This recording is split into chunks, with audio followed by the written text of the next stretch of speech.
Salam alaikum. Pour le même exercice, je vais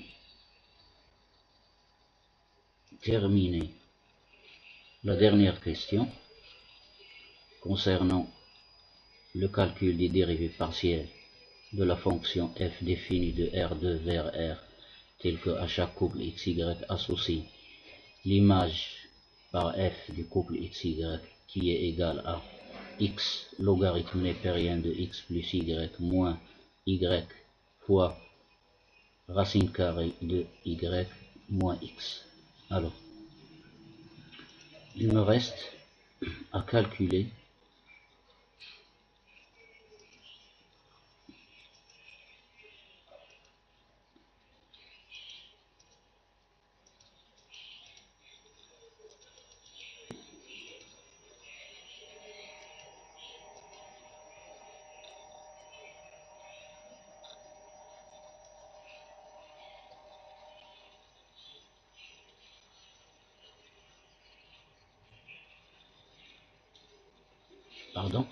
il me reste à calculer la dérivée d'ordre 2 par rapport à x et par rapport à y, que l'on note de cette façon. Dérivée deuxième de f dx dy du couple xy égale.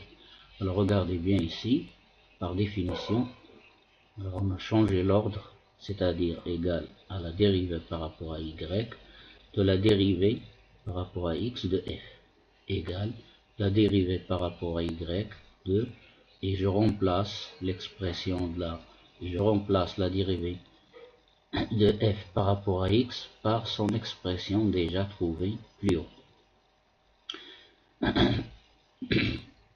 Ensuite, j'utilise la règle de la dérivée d'une somme est égale à la somme des dérivées. Donc ça, j'obtiens la dérivée par rapport à y de la première fonction, log de x plus y, plus la dérivée par rapport à y de la deuxième fonction, x sur x plus y, plus la dérivée par rapport à y de la troisième fonction.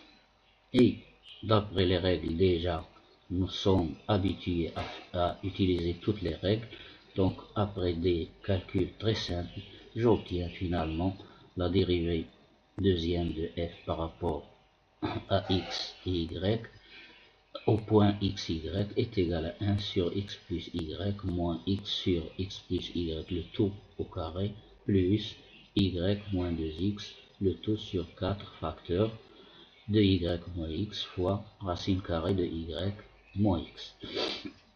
Alors de la même façon, je vais calculer l'autre dérivée, mais cette fois-ci en changeant l'ordre de dérivation, c'est-à-dire je vais calculer la dérivée deuxième de f au point xy par rapport à y suivi de la dérivée par rapport à x.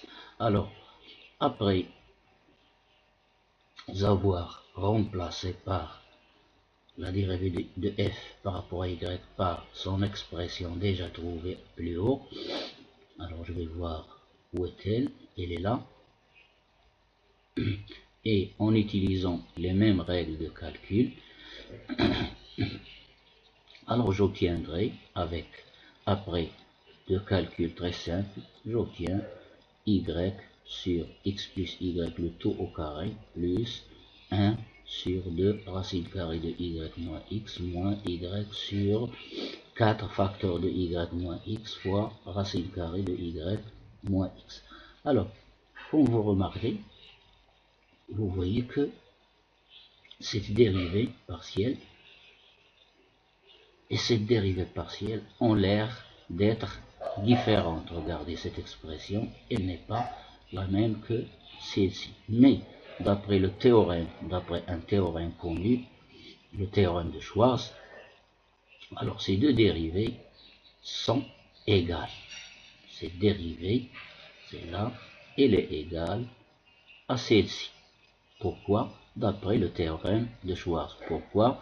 Tout simplement parce que les dérivées partielles par rapport à x et par rapport à y sont continues sur leur domaine de définition que l'on a trouvé déjà au début de l'exercice. Alors, pour être convaincu que ces deux dérivées sont égales, même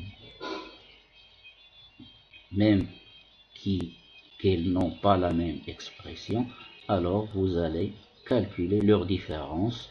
Vous faites la différence de cette dérivée et de celle-là. Vous faites des calculs très simples et vous allez trouver égal 0. En ce moment-là, elles sont égales. Donc, comme remarque, j'ai écrit d'après le théorème de Schwarz, les deux dérivées ici sont égales. Et voilà pour la fin de cet exercice. Au revoir et à la prochaine fois.